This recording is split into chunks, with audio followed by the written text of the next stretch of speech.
కీర్తనలు 73వ అధ్యాయం 1వ వచనం నుంచి 15వ వచనం వరకు. ఇశ్రాయేలు ఎడల శుద్ధ హృదయుల ఎడల నిశ్చయముగా దేవుడు దయాళుడై ఉన్నాడు. నా పాదములు జారుటకు కొంచెమే తప్పెను, నా అడుగులు జార సిద్ధమాయను. భక్తిహీనుల క్షేమము నా కంటబడినప్పుడు గర్వించు వారిని బట్టి నేను మత్సరపడితిని. మరణమందు వారికి యాతనలు లేవు, వారు పుష్టిగానున్నారు. ఇతరులకు కలుగు ఇబ్బందులు వారికి కలుగువు, ఇతరులకు పుట్టినట్లు వారికి తెగులు పుట్టదు.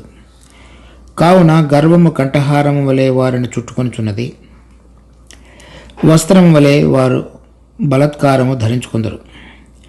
క్రొవ్వు చేత వారి కన్నులు మెరకలైనవి, వారి హృదయ ఆలోచనలు బయటికి కానవచ్చుచున్నవి.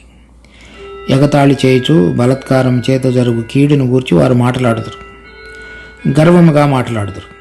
ఆకాశము తట్టు వారు ముఖము ఎత్తుదురు, వారి నాలుక భూసంచారం చేయను. వారి జనము వారి పక్షము చేరును. వారు జలపానము సమృద్ధిగా చేదురు. దేవుడు ఎట్లు తెలుసుకొనును, మహోన్నతునికి తెలివి ఎన్నదా అని వారు అనుకుందరు. ఇదిగో ఇటువారు భక్తిహీనులు, వీరు ఎల్లప్పుడూ నిశ్చంత గల వారై ధనవృద్ధి చేసుకుందరు. నా హృదయమును శుద్ధి చేసుకుని ఉండుట వ్యర్థమే, నా చేతులు కడుగుకొని నిర్మలుడనై ఉండుట వ్యర్థమే.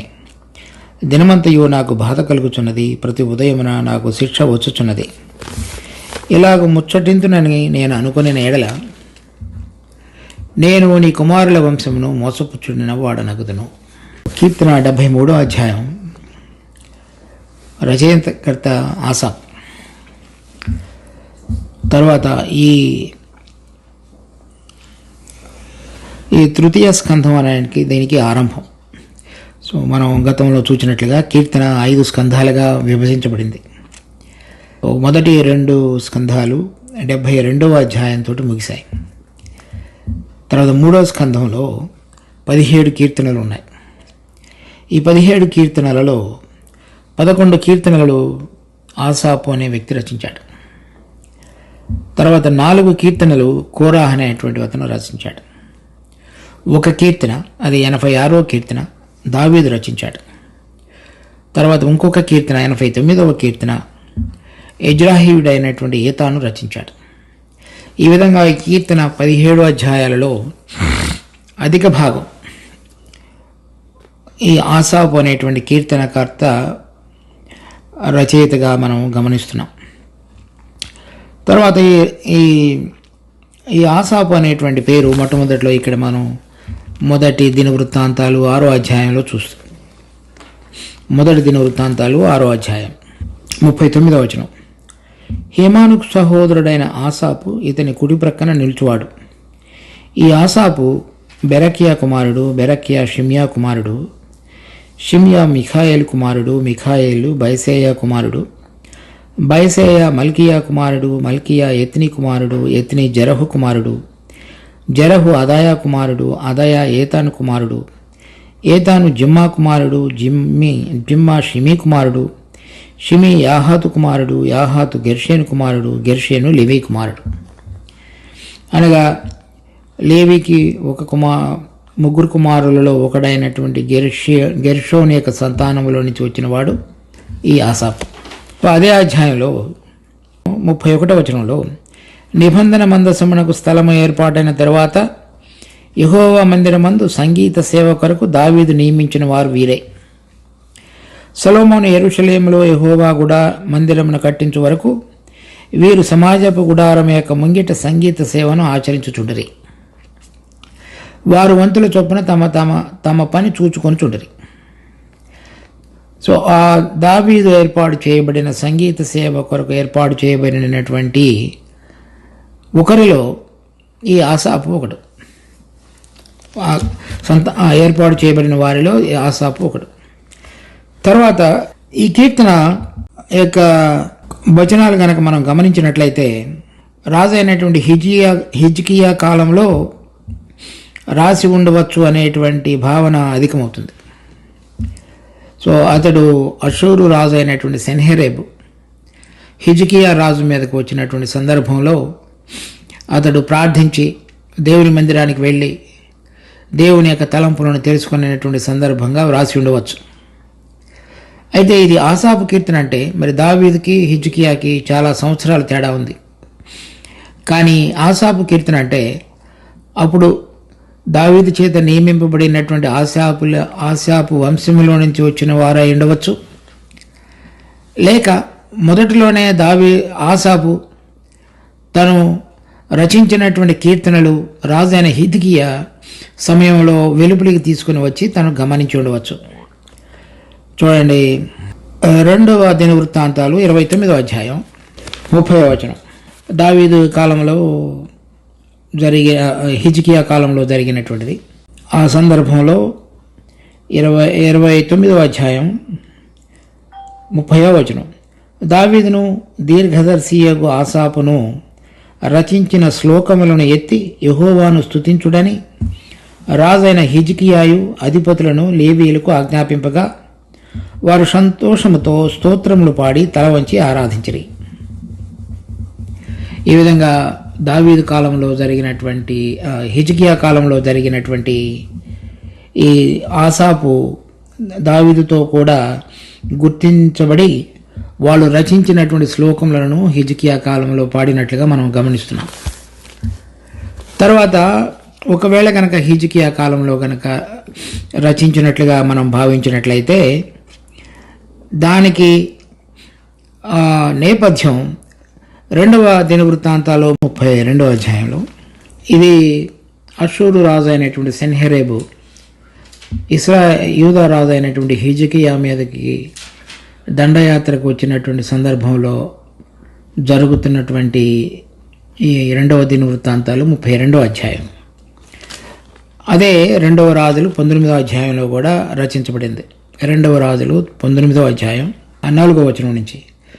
జీవము గల దేవుని దూషించుటకై అషూరు రాజైన తన యజమానుని చేత పంపబడిన రబ్షకే పలికిన మాటలన్నిటి నీ దేవుడైన యెహోవా ఒకవేళ ఆలకించి నీ దేవుడైన యెహోవాకు వినబడి ఉన్న మాటలను బట్టి ఆయన అషూరు రాజును గద్దించునేమో. కాబట్టి నిలిచిన శేషం కొరకు నువ్వు హెచ్చుగా ప్రార్థన చేయము. రాజైన హిజ్కియా సేవకులు యెషయా యొద్దకు రాగా యెషయా వారితో ఇట్లనెను, మీ యజమానునికి ఈ మాట తెలియజేయుడి. యెహోవా సెలవిచ్చినదేమనగా, అషూరు రాజు పనివారు నన్ను దూషింపగా నీవు వినిన మాటలకు భయపడవద్దు. అతనిలో ఒక ఆత్మను నేను పుట్టింతును. అతడు వదంతి విని తన దేశమునకు వెళ్ళిపోవును. తన దేశమందు కత్తి చేత అతని కూలచేయుదును. ఆ విధంగా అతడు వచ్చినప్పుడు 35వ వచనంలో అదే అధ్యాయంలో, ఆ రాత్రియే యెహోవా దూత బయలుదేరి అషూరు వారి దండుపేటలో చొచ్చి 185,000 మందిని హతం చేసిన. ఉదయమున జనులు లేచి చూడగా వారందరూ మృత కరళేబరమురై ఉన్నది. ఈ విధంగా ఈ మొదట మనం చదివినటువంటి 2వ వచనం నుంచి 14వ వచనం వరకు ఈ కీర్తనలో ఈ అషూరు రాజైన సెన్హెరేబు, అతని సేనాధిపతి అయినటువంటి రబ్షకే, ఇశ్రాయేలు దేవుడు అయిన యెహోవాకు వ్యతిరేకంగాను యూదా రాజు అయినటువంటి హిజ్కియాకు వ్యతిరేకంగాను మాట్లాడినటువంటి మాటలు రాజు అయినటువంటి హిజ్కియా దేవుని సన్నిధిలోనికి వచ్చి మాట్లాడుతూ తన హృదయంలో కలిగినటువంటి తలంపులు ఏ విధంగా ఉన్నాయో దాని గురించి ఈ కీర్తనల ఈ భాగంలో 2వ వచనం నుంచి 14వ వచనం వరకు చెప్పబడినటువంటి సారాంశంగా మనం గమనించవచ్చు. తర్వాత ఈ కీర్తనలోని ముఖ్యమైనటువంటి మనుషుల యొక్క లేక నీతిమంతుడుగా ఉన్నటువంటి రాజైన హిజ్కియా కానీ ఇంకా ఎవరైనా సరే మరి అనాది కాలం నుంచి ఇప్పటి వరకు పరిశుద్ధులుగా జీవించి ప్రభు కొరకు జీవిస్తున్నటువంటి అనేక మంది వ్యక్తుల జీవితాల్లో కలిగేటువంటి సందర్భాల్లో ఆయా సందర్భాల్లో వారి హృదయాలలో మసలేటువంటి తలంపులు ఏ విధంగా ఉంటాయో అవి కూడా పొందుపరచబడ్డాయి. ఇదే భాగాన్ని ఇదే అంశాలను మనం కీర్తన 37వ అధ్యాయంలోను తర్వాత కీర్తన 49వ అధ్యాయంలో కూడా మనం గమనించవచ్చు. కీర్తన 37వ అధ్యాయంలో 1వ వచనం, చెడ్డవారిని చూచి నువ్వు వ్యసనపడకము, దుష్కార్యములు చేయువారిని చూచి మత్సరపడకము. 20వ వచనం, భక్తిహీనులు నశించిపోదురు, యెహోవా విరోధులు మేత భూముల సొగసును పోలియందురు, అది కనబడకపోవునట్లు వారు పొగవలే కనబడకపోదురు. భక్తిహీనులు అప్పు చేసి తీర్చకయందురు, నీతిమంతులు దాక్షిణ్యము కలిగి ధర్మమిత్రులు. ఈ విధంగా నీతిమంతులకి చెడ్డవారు లేక దుష్టులకి కలిగినటువంటి వ్యత్యాసాన్ని ఈ కీర్తనకర్త దావీదు 37వ అధ్యాయంలో చెప్తున్నాడు. అదేవిధంగా 49వ అధ్యాయంలో ఆ కీర్తన గ్రంథకర్త అయినటువంటి కోరాహు రచించినటువంటి కొన్ని విషయాల్లో కూడా అదే అంశాలను మనం గమనించవచ్చు. 6వ వచనంలో 49వ కీర్తన 6వ వచనంలో తమ ఆస్తియే ప్రాపకమని నమ్మి తమ ధన విస్తారతను బట్టి పొగుడుకుని వారికి నేనేలా భయపడవలను. తర్వాత వారు కుళ్ళు చూడక నిత్యము బ్రతుకున్నట్లు వాని నిమిత్తము దేవుని సన్నిధిని ప్రాయశ్చిత్తము గలవాడ ఎవడు. తర్వాత 11వ వచనంలో వారు తమ ఆస్తిని ఇతరులకు విడిచిపెట్టుదురు, తమ ఇంట్లో నిరంతరము నిలుచుననియు తమ నివాసములు తరతరములకు ఉండుననియు వారు అనుకొందురు, తమ భూములకు తమ పేళ్లు పెట్టుదురు. ఘనత వహించిన వాడైనను మనుషుడు నిల్వజాలడు, వాడు నశించు మృగములను పోలినవాడు. ఈ కీర్తనలో మనం చదువుతున్నటువంటి అనేక వచనాలు దానికి పోలినవిగా కనబడుతున్నాయి. కీర్తన 37వ అధ్యాయంలోను 49వ అధ్యాయంలోను. ఈ కీర్తన మనం 1వ వచనంలో చూసినప్పుడు ఇశ్రాయేలు ఎడల శుద్ధ హృదయుల ఎడల నిశ్చయముగా దేవుడు దయాళుడై ఉన్నాడు అనగా, అంటే ఇతనికి ఇప్పుడు చెప్పబోయేటువంటి ఈ వచనాల యొక్క 2వ వచనం నుంచి 14వ వచనం వరకు జరుగుతున్నటువంటి తలంపులు తర్వాత అతడు ఏదైతే దేవుడు దయాళుడిగా ఉన్నాడో అది గ్రహించిన మునుపు అనుకున్నటువంటి మాటలు కనుక వాటిని గురించి చెప్తున్నాడు. 2వ వచనం నుంచి నా పాదముల జారుటకు కొంచెమే తప్పెను, నా అడుగులు జార సిద్ధమాయను. అంటే భక్తిహీనులు, దేవుడిని ఎరగిన వారు ఏ విధంగా ఈ లోకంలో జీవించి ధనం సమకూర్చుకొని తమ ధనమైనందు నమ్మిక ఉంచి పరలోకానికి సంబంధించినటువంటిది తర్వాత ఈ లోకంలో మనం చనిపోయిన తర్వాత దేవుని ఎదుట నిలబడి తీర్పు పొంది ఆయన చేత బహుమానం పొందుతామనేటువంటి నిరీక్షణ లేకుండా జీవించినటువంటి అనేక మంది భక్తిహీనుల వలె తను కూడా జీవించగలిగేటువంటి అవకాశంలోనికి పడిపోయేవాడుగా నేను కనపడ్డాను అని చెప్తున్నాడు. ఆ పాదములు జారటువంటి ఎందుకంటే 3వ వచనంలో చెప్తున్నాడు, భక్తిహీనుల క్షేమము నా కంటబడినప్పుడు గర్వించు వారిని బట్టి నేను మత్సరపడితిని. అది రబ్షకే వచ్చినప్పుడు తర్వాత సెన్హెరేబు వాళ్ళందరూ కూడా మేము వారిని ఓడించాం, వీరిని ఓడించాం, వారి దేవతలు ఏమైనాయి, వాళ్ళందరూ కూడా వారి వారి యొక్క దేవతలను పూజించే వారి యొక్క బలం చేత వారికి విడుదల పొందారా, మీరు ఏ విధంగా విడుదల పొందగలరు అనేటువంటి విధంగా వారు మాట్లాడి ఉన్నారు. అప్పుడు వాళ్ళు నిజంగానే అటువంటి విధంగా వారి యొక్క క్షేమం వృద్ధి చెందుతూ వచ్చింది కదా అని నేను అనుకున్నాను. వాళ్ళు ఎంతో గర్వంగా దేవుడైన యెహోవాను కూడా వారు దూషించి మీ దేవుడైన యెహోవా మిమ్మల్ని తప్పించునేమో అని రాజైన హిజ్కియా మిమ్మల్ని మోసపరుచుతున్నాడని ఆ ప్రజలతో కూడా వాళ్ళు మాట్లాడుతూ వచ్చారు. తర్వాత వాళ్ళు ఎటువంటి విధంగా ఉన్నారంటే 4వ వచనంలో మరణమందు వారికి యాతనలు లేవు, వారు పుష్టిగా ఉన్నారు. వాళ్ళు ఈ లోకంలో ఉన్న వాటిని సమృద్ధిగా కలిగి ఉన్నారు కాబట్టి వాళ్ళు మరణంలో కూడా అంటే ఎటువంటి రోగము జబ్బు లేకుండా సరైనటువంటి వైద్యము చికిత్స పొందగలిగి చనిపోయిన వారుగా కూడా ఉన్నారు. తర్వాత 5వ వచనంలో ఇతరులకు కలిగే ఇబ్బందులు వారికి కలుగు, ఎందుకంటే వాళ్ళ దగ్గర ధన సమృద్ధి ఉంది కాబట్టి సహజంగా డబ్బులు లేని వాళ్ళకి కలిగేటువంటి ధనం లేని వాళ్ళకి కలిగేటువంటి సామాన్యమైనటువంటి విషయాలలో కలిగేటువంటి ఇబ్బందులు వాళ్ళకి కలగవు. 6వ వచనంలో కావున గర్వము కంఠహారము వలె వారిని చుట్టుకొనుచున్నది, వస్త్రం వలె వారు బలాత్కారము ధరించుకుందరు. కావున అంటే వారు ఇతర మనుషులతో పోల్చి చూసుకుంటున్నప్పుడు వాళ్ళ జీవితాలలో వాళ్ళు ఇతరుల కంటే మేలైన స్థితిలో ఉన్నారనేటువంటి ఉత్సాహాన్ని బట్టి వాళ్ళు గర్వంతో ఇతరుల పక్షంగా ప్రవర్తించేవారుగా ఉన్నారు. దానిని వాళ్ళ యొక్క కంఠహారంలో అంటే మాట్లాడేటప్పుడు వాళ్ళు ఏ విధంగా దానిని ప్రకటించగలిగే విధంగా ధరించుకొని వాళ్ళ మాటలలో అది కనబడేదిగా ఉన్నది ఆ గర్వం. వస్త్రం వలె వారు బలాత్కారం ధరించుకుందరు. వేరే వారి కంటే వారు ఉన్నతంగా ఉన్నారు కనుక ఇతరులను దోచుకునే విషయంలో కానీ వారిని ఒప్పించి వారికి కావలసినది పొందే విషయంలో కానీ బలాత్కారం చేసే విషయంలో కానీ వాడు ఏమాత్రం కూడా వెనకాడరు. అటువంటి దానిని వస్త్రం వలె ధరించుకున్నటువంటి రోజు అటువంటి స్వభావాన్ని ధరించుకొని అది ప్రకటించుతూ జీవించేటువంటి క్రియలుగా వారి యొక్క ప్రవర్తన కనబడుతున్నది. క్రొవ్వు చేత వారి కన్నులు మెరకలై ఉన్నవి. అంటే కళ్ళు కూడా ఎటువంటి విధమైనటువంటి క్రొవ్వు వాళ్ళలోకి వచ్చిందంటే కళ్ళు కూడా మూసుకుపోతున్నాయంట.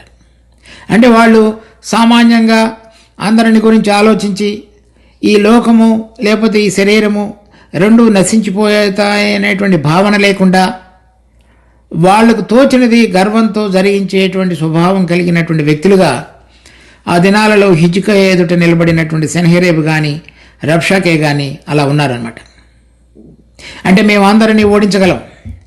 వాళ్ళు ఏమాత్రం కూడా హిజ్కియా అతనిని ప్రేరేపించకుండానే యుద్ధానికి వచ్చినటువంటి వాడుగా ఉన్నాడు సెన్హెరీబ్. అంటే అటువంటి గర్వాన్ని కంఠహారంగా బలాత్కారాన్ని వస్త్రంగా ధరించుకొని ఏమాత్రం కారణం లేకుండానే యుద్ధానికి దిగిన వాడుగా ఉన్నాడు అతను. తర్వాత 8వ వచనంలో ఎగతాళి చేయొచ్చు బలాత్కారం చేత జరుగు కీడును గురించి వారు మాట్లాడతారు. అంటే మేము వాళ్ళను ఓడించాం, వీళ్ళని ఓడించాం, మీరేటువంటి వాళ్ళు, మీ దగ్గర ఏమున్నది, మేము సమస్తమును చేయగలము అనేటువంటి విధంగా ఎదురు వారిని గురించి ఎగతాళి చేస్తూ మాట్లాడతారు.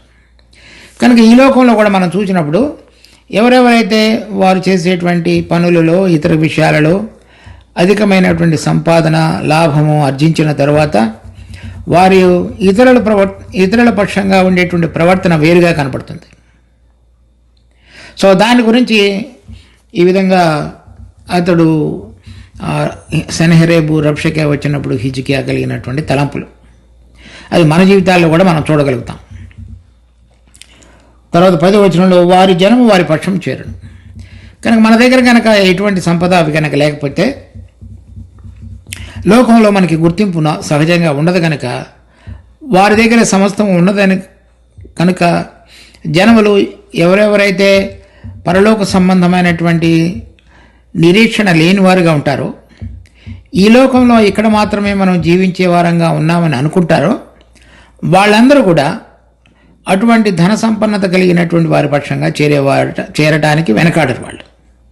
ఎందుకంటే ఈ లోకంలో వాళ్ళు ఆ లబ్ధి పొందాలనేటువంటి ఆశ వాళ్ళకు కూడా కలిగి ఉంది కాబట్టి. 11వ వచనంలో దేవుడు ఎట్లు తెలుసుకొనును, మహోన్నతుడికి తెలివి ఉన్నదా అని వారు అనుకుందరు. నేను ఇలా చేస్తున్నాను, గర్వాన్ని ధరించుకున్నాను, బలాత్కారాన్ని వస్త్రంగా చేసుకున్నాను, జనములను పోగు చేసుకుంటున్నాను, వాళ్ళందరి దృష్టిలో నేను ఘనుడుగా ఎంచబడటానికి అవసరమైనటువంటి ధనాన్ని సమృద్ధిగా కలిగి ఉన్నాను, తర్వాత అనేక మందిని ఓడించి నేను రాజుగా చక్రవర్తిగా నేను స్థితికి చేరుకోగలిగినటువంటి దానిలో నేనున్నాను అని గర్వించేటువంటి వాళ్ళు దేవుడు మహోన్నతునికి తెలివి ఉన్నదని వారు అనుకుంటారు. అంటే వీళ్ళు సృష్టికర్త అయినటువంటి దేవుని కంటే తెలియని వాళ్ళని, వాళ్ళు సమస్తమును చేయగలరని, అన్నిటిలోనూ జయం పొందుతున్నారని, వాళ్ళు కోరిన విధంగా వాళ్ళ జీవితాలు సాగుతున్నాయని అనుకుంటూ దేవుడిని కూడా తృణీకరించి ఎగతాళిగా మాట్లాడేవాళ్ళుగా ఉన్నారు. 12వ వచనంలో ఇదిగో ఇట్టివారు భక్తిహీనులు, వీరు ఎల్లప్పుడూ నిశ్చంత గలవారై ధనవృద్ధి చేసుకుంటారు. కనుక వాళ్ళు ఎప్పుడు కూడా వాళ్ళ యొక్క ఆలోచన కలిగినటువంటి సంపదను ఏ విధంగా వృద్ధి చేసుకోవాలి అనేటువంటి దాని మీదే ఉంటుంది. నా హృదయమును నేను శుద్ధి చేసుకుని ఉండుట వ్యర్థమే, నా చేతులు కడుగుకొని నిర్మలుడనై ఉండుట వ్యర్థమే, దినమంతయు నాకు బాధ కలుగుతున్నది, ప్రతి ఉదయమున నాకు శిక్ష వచ్చుతున్నది. కనుక అటువంటి వారిని చూచినప్పుడు నా హృదయంలో మసలేటువంటి ఆ వేదన నన్ను ఎంతగా బలవంత పెట్టి నేను కూడా వారు జీవితంలో నడిచిన పంథానే అనుసరించి అటువంటి విధంగా పురోగతిని సంపాదించి ఆ ధనవృద్ధిని చేసుకొని అనేక మందిని నా పక్షంగా చేర్చుకొని అనేక మందిని చులకనగా చూసి నేను కూడా వ్యతిరేకంగా దేవునికి వ్యతిరేకంగా జీవించాలనేటువంటి ఒక మాట నా హృదయంలో కూడా కలుగుతున్నదని చెప్తున్నాడు. కానీ అటువంటి సందర్భంలో 2వ వచనంలో చెప్పినాడు, నా పాదముల జారుటకు కొంచెమే తప్పెను. కనుక ఇతరులను చూసి నేను కూడా ప్రలోభానికి గురి అయి అటువంటి విధంగా జీవించాలని నేను కోరుతున్నట్లయితే, ఒకవేళ ఆ విధంగా కనుక నేను జారినట్లయితే నా పాదములు జారినట్లు, నేను దేవుని దయ వల్ల అటువంటి విధంగా ఆలోచన వరకు వచ్చి నేను ఆగిపోయానని చెప్తున్నాడు. అటువంటిది మనం ఇక్కడ చూస్తున్నాం. కనుక ఇది అంతా కూడా ఎలా ఉందంటే, ఇప్పుడు చూడండి కొన్ని వచనాలు దీంట్లో కూడా ఇక్కడ కూడా వ్రాయబడింది. యోబు పత్రిక 20వ అధ్యాయం 4వ వచనం నుంచి నేను చదువుతున్నాను. దుష్టులకు విజయం కొద్ది కాలముండును, భక్తిహీనులకు సంతోషము ఒక నిమిషం మాత్రముండును. ఆది నుండి నరులు భూమి మీద ఉంచబడిన కాలము మొదలుకొని ఇలాగ జరుగుతున్నదని నీకు తెలియదా? వారి ఘనత ఆకాశమంత ఎత్తుగా పెరిగినను, మేఘములంత ఎత్తుగా వారు తలలెత్తినను, తమ మలము నశించు రీతిగా వారెన్నటికి ఉండకుండా నశించుదురు. వారిని చూచిన వారు ఏమయ్యారని అడుగుదురు. కళ ఎగసిపోవునట్లు వారు గతించి కనపడకపోదురు. రాత్రి స్వప్నము దాటిపోవునట్లు వారు తరిమి వేయబడుదురు. సో ఆ విధంగా భక్తిహీనులు ఉంటారని మరి ఈ యోబు స్నేహితుడైనటువంటి జోఫర్ అనాది కాలంలోనే రచించున్నాడు.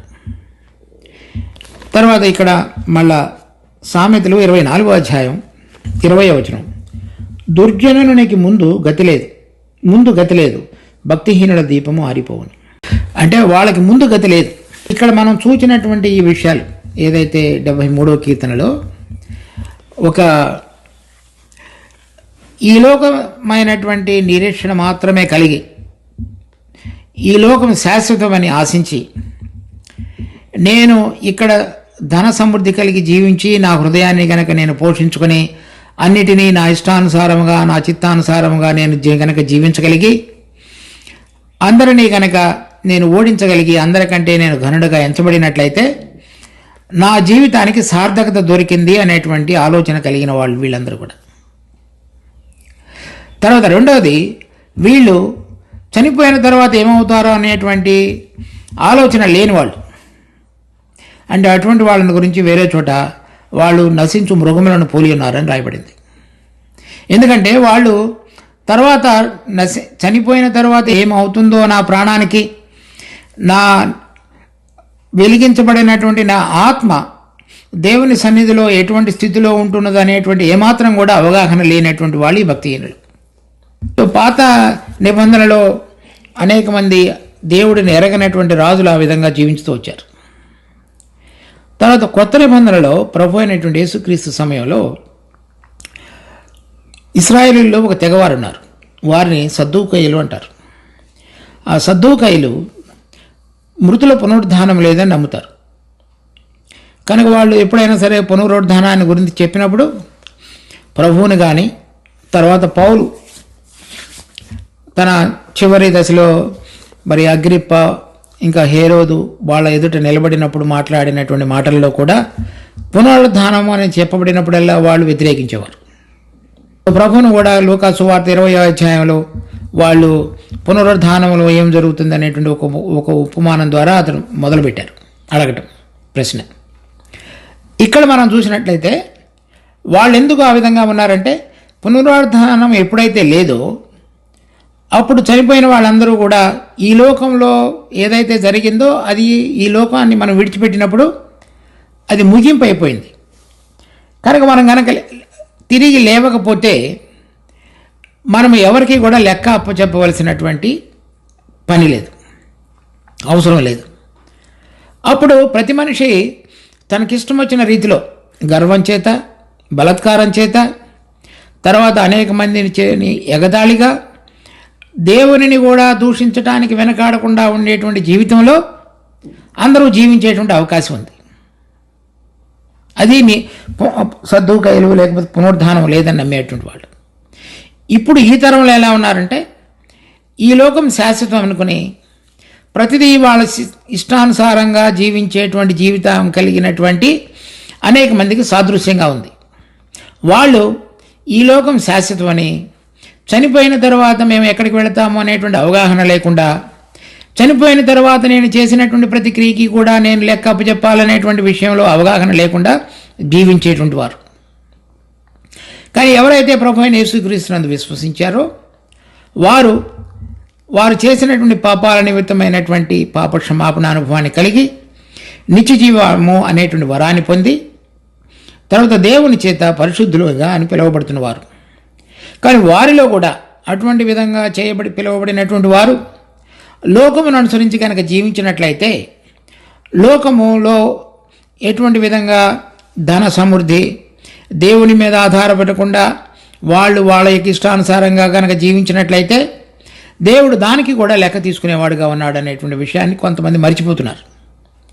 కనుక మనం విశ్వాసులంగా ఈ దినాలలో జీవిస్తున్నప్పుడు ఆ దినాల్లో జీవించినటువంటి రబ్షకే, సన్హెరేబు కానీ అటువంటి వారికి గుర్తుగా ఉన్న అనేక మంది వలె కాకుండా, లేక ప్రభు అయిన యేసుక్రీస్తు సమయంలో ఈ లోకం శాశ్వతమని నమ్మి దానిలో ఉన్నటువంటి సుఖాన్ని అనుభవించి వాళ్ళ ఇష్టానుసారంగా జీవించిన వారి వలె కాకుండా, ఇప్పుడు ప్రభువుని ఎరిగిన వారంగా, ఒకవేళ ప్రభువుని ఎవరినైనా సరే ధనవంతులుగా ఉంచినట్లయితే ఇక్కడ మనం కొన్ని విషయాలు చూడవచ్చు.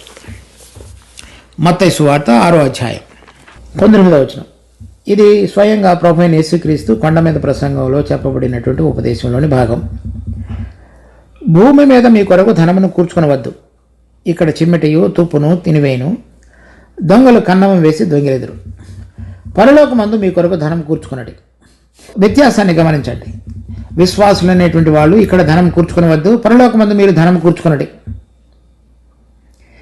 అక్కడ చిమ్మెటయు తుప్పైనను దాన్ని తినివేయదు, దొంగలు కన్నము వేసి దొంగలేరు. నీ ధనం ఎక్కడ ఉండను అక్కడనే నీ హృదయం ఉండను.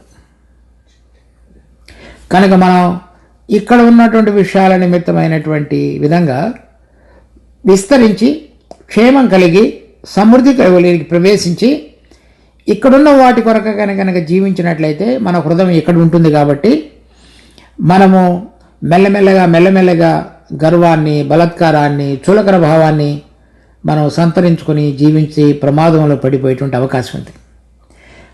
అది చెప్తున్నాడు, నా పాదముల ద్వారా సిద్ధమాయను. అంటే నేను కూడా ఈ విధంగా ఆలోచించగలిగేటువంటి అవకాశంలోనికి దాదాపుగా పడిపోయానని చెప్తున్నాడు కీర్తనకర్త.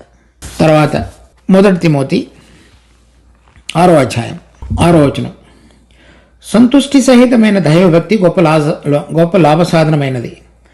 మనం ఈ లోకంలోనికి ఏమీ తెలియదు, దీనిలోండి ఏమీ తీసుకొని పోలేము.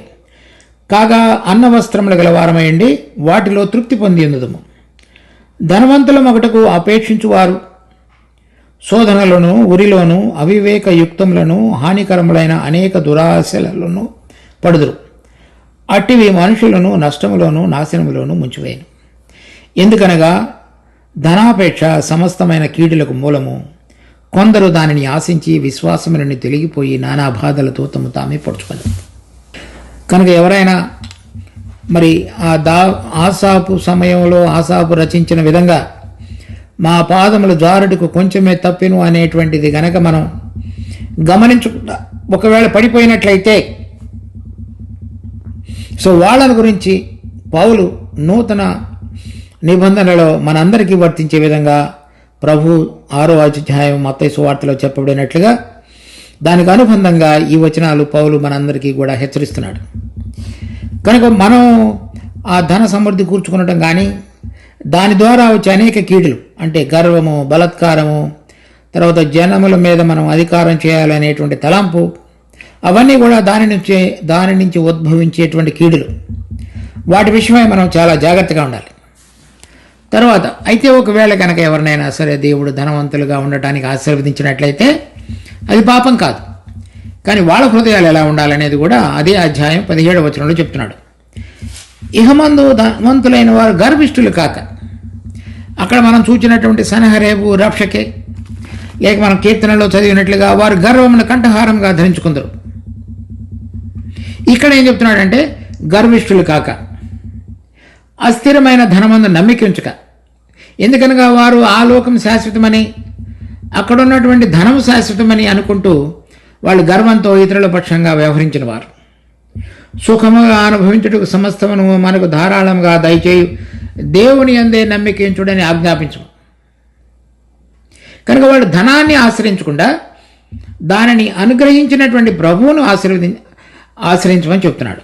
అలా కనుకైతే అప్పుడు మన హృదయాలు మనము చేశాము అనేటువంటిది, మనము సంపాదించామనేటువంటి దాని నుంచి తొలగిపోయి ప్రభువు నాకు అనుగ్రహించి ఉన్నాడు కనుక నేను విధేయుడనై ఆయన ఇష్టానుసారంగా జీవించాలనేటువంటి తలంపులోనికి మనిషి రాగలుగుతాడు. 18వ వచనం. వారు వాస్తవమైన జీవమును సంపాదించుకున్న నిమిత్తము రాబో కాలమునకు మంచి పునాది తమ కొరకు వేసుకొనుచు మేలు చేయవారు, సత్క్రియలు అను ధనము గలవారు, ఔదార్యము గలవారును, తమ ధనములో ఇతరులకు పాలిచ్చువారునై ఉండవలనని వారికి ఆజ్ఞాపించు. ఒకవేళ ఎవరైనా సరే దేవుని చేత ఆశీర్వదించబడి దేవుని ఏర్పాటులో గనక వారికి క్షేమం ఈ లోక సంబంధమైనది కూడా కలుగు చేసినట్లయితే అటువంటి వారు ఈ విధంగా జీవించాలని వ్రాయబడినది. అంటే వాళ్ళు గర్వాన్ని కంఠహారంగా, బలత్కారాన్ని వస్త్రంగా ధరించుకొనకుండా ఔదార్యాన్ని, తర్వాత సత్క్రియలు కలిగిన వారుగా, మేలు చేయవారుగా అనేటువంటి వాటిని ధరించుకొని ఉండాలని కోరుతున్నాడు. కనుక మనం ఈ కీర్తనలో ఈ ఆరంభంలో చూచినటువంటి ఈ విషయాలు కనుక ఈ లోకంలో మనం గమనిస్తున్నప్పుడు ప్రతిరోజు అనేక మంది భక్తిహీనులు, దుష్టులు క్షేమాన్ని కలిగి చక్కగా కనబడుతున్నట్లుగా మరి అనేకమైనటువంటి విషయాలతో సామాన్య మానవుల కంటే అతి ఉన్నతంగా జీవిస్తున్నట్లుగా కనబడతారు. కానీ వారికి పరలోక సంబంధమైన నిరీక్షణ లేనివారుగా ఉన్నారు. మనము వారి పోకడలోని కనుక మన జీవితాన్ని అన్వయించుకొని ప్రారంభించినట్లయితే మన పాదములు కూడా జారి మనము పడిపోయేటువంటి అవకాశంలో ఉంటుంది. తిమోతి 6వ అధ్యాయంలో మనం చదివినట్లుగా అనేక మంది ధనాపేక్ష కలిగి తమకు కీడు చేసుకుని విశ్వాసమును చెడగొట్టుకుని జీవించిన వారుగా ఉన్నారు. అంటే విశ్వాసులు కూడా అటువంటి మార్గంలోనికి వెళ్ళేటువంటి అవకాశాలు ఉన్నాయి. కాబట్టి మనము ఆ విశ్వాసాన్ని చెడిపోకుండా, పాదములు జారిపోకుండా దేవుని మనకు అనుగ్రహించిన దాంట్లో తృప్తి కలిగి ఆయన యందు ఆశ్రయించి ఆయన ద్వారా నడిపించబడుతూ రాబోతున్నటువంటి రాజ్యానికి మనం సిద్ధపడాలి. మనం చదవబోయేటువంటి 15వ వచనం నుంచి 28వ వచనం వరకు మనం ఆ విషయాలన్నిటిని కూడా మనం చూడవచ్చు. కనుక మన హృదయాలు మరి రాబోతున్న దాని కొరకై జీవించటానికి తగిన విధంగా సిద్ధపరచడానికి మనము దేవుని వైపు మన హృదయములను ఎత్తి చూచుదాం కాక. ప్రార్థించుకుందాం. మా జీవమగలిగిన తండ్రి, మీ కృప ద్వారా మాకు అనుగ్రహించినటువంటి ఈ వాక్య భాగాన్ని బట్టి మీకు ఎంతో వందనాలు. విశ్వాసులమైన మేము రాబోయేటువంటి దినాలలో మీ ఎదుట నిలబడాలనేటువంటి నిరీక్షణ కలిగిన వారమై, ఈ లోకము శాశ్వతము కాదనేటువంటి మనసు కలిగి, నిశ్చయత కలిగి రాబోతున్నటువంటి దానికి సమకూర్చుకున్నట్టుకు మాకు అనుగ్రహించిన దాంట్లో ఏ విధంగా మేము జీవించాలో నమ్మకంగా ఉండటకు మాకు నేర్పు.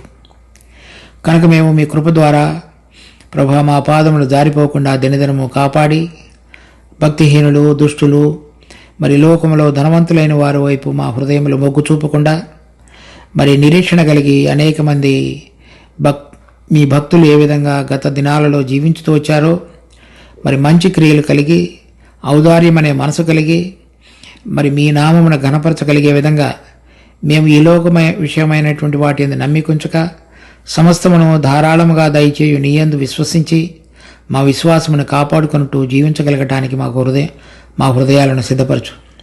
అటు ఇటు ఊగిసలాడే తత్వం కలిగిన బలహీనులమైన మమ్మలను మీ దయతో గుర్తు చేసుకుని మీ భద్రత మాకు అనుగ్రహించి నడిపించమని ప్రార్థిస్తున్నాం. ఈ వాక్యమును మా కొరకే ఆశీర్వదించమని వేడుకుంటూ మా రక్షకుడు ప్రభు అయిన యేసు నామమును అడిగి వేడుకుంటున్నాం తండ్రి. ఆమెన్.